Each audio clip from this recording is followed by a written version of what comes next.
नमस्कार, आप देख रहे हैं द आज़ाद आवाज़। मैं आस्था गुप्ता आपके साथ। कभी हमने आपको राजनेता से मिलाया, कभी जनप्रतिनिधि से मिलाया, कभी जनता से मिलाया और कभी मंदिरों में जाकर भक्तों से मिलाया। लेकिन आज ऐसे किसी व्यक्ति से नहीं, आज हम आपको एक अलग ही व्यक्ति से मिलाना चाहते हैं, जिन्होंने झांसी में सबसे पहले मोहब्बत की दुकान खोली है। आपको हम थोड़ा-सा बता दें मोहब्बत की दुकान के बारे में। प्रियंका गांधी ने बोला था, प्रियंका गांधी वाड्रा जी जो हैं, उन्होंने बोला था कि हर गली, हर क्षेत्र, हर मोहल्ले और हर शहर में मोहब्बत की दुकान खुलनी चाहिए। अब हम वैभव भारत बट्टा जी से पूछेंगे कि आखिर क्या है मोहब्बत की दुकान? देखिए, ये जैसे कि भारत जोड़ो यात्रा चल रही है। राहुल जी ने राहुल गांधी जी ने ये कहा कि मैं नफ़रत के बाज़ार में मोहब्बत की दुकान खोल रहा हूँ। तो यही मैंने एक पहल करी है और ये झांसी में नहीं, ये उत्तर प्रदेश में नहीं, पूरे देश में शायद मेरी पहली पहल है कि मैंने अपना चैम्बर जो कि झांसी कोर्ट के बाहर है मेरा, उसको मैंने मोहब्बत की दुकान का नाम दिया है। और इसका मेन जो उद्देश्य है मुख्य, वो ये है कि नफ़रत छोड़ो और भारत जोड़ो। क्योंकि आजकल जो माहौल है देश में, आप देख रहे होंगे हर जगह नफ़रत का माहौल है, लोग एक दूसरे से घृणा कर रहे हैं, परेशान हैं एक दूसरे के प्रति, आरोप प्रत्यारोप, मतलब कुछ भी जो एक माहौल इस सरकार ने पिछले 8 सालों में बना दिया है, वो नफ़रत का माहौल हमें ख़त्म करना है। क्योंकि हमारा देश जो है वो गंगा जमुना तहज़ीब से चलता है। हमारे यहाँ हम दिवाली भी मनाते हैं, ईद भी मनाते हैं। तो ये जो एक नफ़रत का माहौल जो पनप रहा है, वो नफ़रत का माहौल ख़त्म होना चाहिए देश में, और यही एक इस मोहब्बत की दुकान का उद्देश्य है। वैभव जी, क्या लगता है आपको, क्या फ़ायदे होंगे आपको इस दुकान से? देखिए, कोई भी चीज़ कोई इंसान करे, उसका फ़ायदा या नुकसान तो वो पहले से सोच नहीं सकता। लेकिन मुझे उम्मीद है कि जिस तरह से राहुल गांधी जी कन्याकुमारी से एक टी-शर्ट में कश्मीर तक जा रहे हैं, तो उनका जो हौसला है और जो उनका नफ़रत ख़त्म करने का उद्देश्य है, उसके लिए जो मैंने ये पहल सोची है, करी है, उसमें लोग मेरे संग जुड़े हैं, लोगों ने काफ़ी उत्साह दिखाया है मेरे संग। तो मुझे उम्मीद है कि कुछ भी थोड़ी-सी सही पहल तो हुई है, और बूँद-बूँद से सागर बनता है। आज कचहरी झांसी में मोहब्बत की दुकान खुली है, कल पूरे देश में अमन और चैन और मोहब्बत की दुकानें हर जगह खुलेंगी। वैभव जी, बात करें जब आपने मोहब्बत की दुकान खोली, ठीक है? आपका साथ लोगों ने दिया, जो अदर पार्टी के लोग थे उन्होंने आपका साथ दिया, क्या रिस्पॉन्स था उनका? क्या बिहेव था उनका इस दुकान को लेकर? देखिए, मैं एक अधिवक्ता हूँ और ये मेरा चैम्बर है। यहाँ पे सभी पार्टी, सभी विचारधारा के लोग हैं। कोई ऐसा नहीं है कि सब कांग्रेस के हों या बीजेपी के हों या कोई अन्य दल के हों। यहाँ लोगों ने, आम जनता ने, आम हिंदुस्तान ने और पूरे झांसी ने, जो कहना चाहिए कि अधिवक्ताओं ने और भी लोग थे, व्यापारी भी 2-4 थे उसमें, जब ये हमने जो पहले दिन किया, उसके बाद लोग आते जा रहे हैं, पूछ रहे हैं ये क्या चीज़ है, तो हम उन्हें समझा रहे हैं, तो लोग हमें मतलब जो रिस्पॉन्स दे रहे हैं कि भाई ये बहुत अच्छी चीज़ है। कहीं न कहीं आपको इस दुकान से अच्छा रिस्पॉन्स मिल रहा है। जी, बिल्कुल, मुझे मिल रहा है अच्छा रिस्पॉन्स, और मैं चाहता हूँ कि इस रिस्पॉन्स को पूरा झांसी पे, सबसे पहले मेरा झांसी में जो, अगर कोई नफ़रत का माहौल है तो वो ख़त्म हो, अगर कोई है तो वो ख़त्म होना चाहिए। जब तक हमारे दिल में मोहब्बत नहीं होगी, हमारा देश, हमारा ज़िला, हमारा घर खुशी से नहीं रह सकता, और जब तक हम खुश नहीं हैं, हम कभी तरक्की नहीं कर सकते। अच्छा, अगर कभी कोई आपके पास आया एक उम्मीद लेकर कि मोहब्बत की दुकान है, शायद मेरी कोई मदद हो जाए, कोई भी व्यक्ति आता है, आम व्यक्ति, कोई भी हो, बड़े घर से, छोटे घर से, क्या आप उसकी मदद करेंगे? देखिए, वैसे तो क्या कहते हैं कि सोशल सर्विस का जो काम है, या राजनीतिक या झांसी की जन सेवा का काम, पीढ़ी दर पीढ़ी मेरे दादाजी, फिर मेरे चाचा, मेरे फादर, अब मैं, तो जितना हम लोगों से हो सकता है उतना तो हम पूरी मदद करते ही हैं सबकी, और आगे भी अगर कोई हमारे पास कुछ इच्छा से, या और वो हमारे बस में होना चाहिए, तो हम ज़रूर उसकी पूरी मदद करते रहेंगे। वैभव जी, बात करेंगे भारत जोड़ो यात्रा की, तो कहीं न कहीं अन्य पार्टी के लोगों का कहना है कि यह भारत जोड़ो यात्रा नहीं, भारत तोड़ो यात्रा है। इस पर आप उनसे क्या कहेंगे?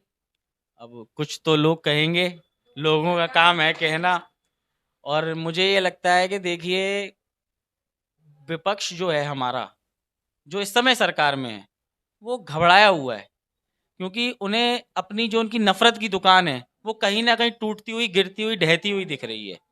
तो अब कुछ ना कुछ तो उन्हें कहना ही पड़ेगा ना अपनी इज़्ज़त बचाने के लिए। बाकी देश तो राहुल जी के संग चल रहा है, और देश में नफ़रत ख़त्म होगी और देश जुड़ेगा। भारत जोड़ो यात्रा कश्मीर से कन्याकुमारी से कश्मीर आई है, कश्मीर पहुंचने वाली है, ठीक है। तो भारत जोड़ो यात्रा के बाद कैसा रिस्पांस आपको कांग्रेस का मिल रहा है, कैसी लोगों की सोच है? देखिए, जहाँ तक मुझे पता है ये यात्रा कांग्रेस की नहीं है, ये यात्रा देश की है, देश जोड़ने की है।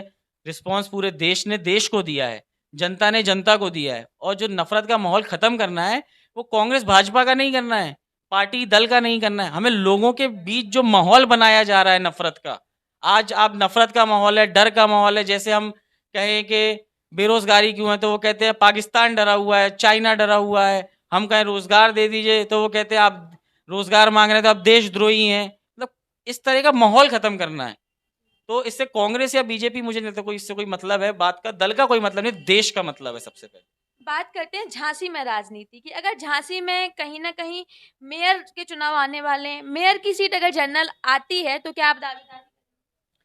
जी, अगर झांसी की जनता मेरा साथ देगी तो मैं बिल्कुल दावेदारी करूंगा। और अगर सीट जनरल होती है तो मैं कोशिश करूंगा कि पार्टी मुझ पर विश्वास रखे और मुझे भी एक मौका दे जन सेवा का, जो पिछली 3 पीढ़ियों से मेरा परिवार भी करता हुआ आ रहा है। अगर आप राजनीति में उतरते हैं, आप आगे बढ़ते हैं, आपको पार्टी टिकट देती है, तो इसके बाद आप क्या कदम झांसी के लिए पहले उठाएंगे? देखिए, समय के अनुसार टेक्नोलॉजी के हिसाब से जो विकास होता है वो पूरे देश में सब जगह होता ही है। लेकिन क्या है, आपकी एक विचारधारा होनी चाहिए विकास करने की। जब 1947 में देश आज़ाद हुआ था, तब झांसी कैसा था? मैं तो झांसी की बात करता हूँ आज अपनी, और आज झांसी कैसा है?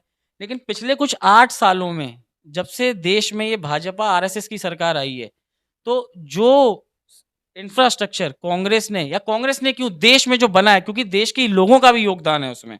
तो हम लोगों ने सबने मिलकर जो इंफ्रास्ट्रक्चर बनाया था वो सब इन लोगों ने खत्म कर दिया है, सब बेच दिया है। अब आगे के लिए झांसी में अभी महापौर आप देखिए, मैं पिछले 2 बार से देख रहा हूँ, जो मैंने एक चीज बहुत अच्छी नोटिस करी, वो ये करी कि सबसे पहले तो पार्क की दीवारें, सबसे महत्वपूर्ण विकास कार्य भाजपा महापौरों का ये रहता है कि एक ही दीवार को 6 बार गिराओ, 6 बार बनाओ, पार्क में टाइलें लगा दो।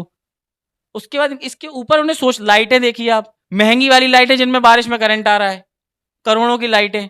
उसके बाद स्मार्ट सिटी में आप देखिए करोड़ों के उन्होंने पौधे लगा दिए, जिसका शायद मुझे सुना था कि झांसी विधायक जी ने भी क्या कहते हैं इसका विरोध किया था, जो कि खुद स्वयं भाजपा के हैं।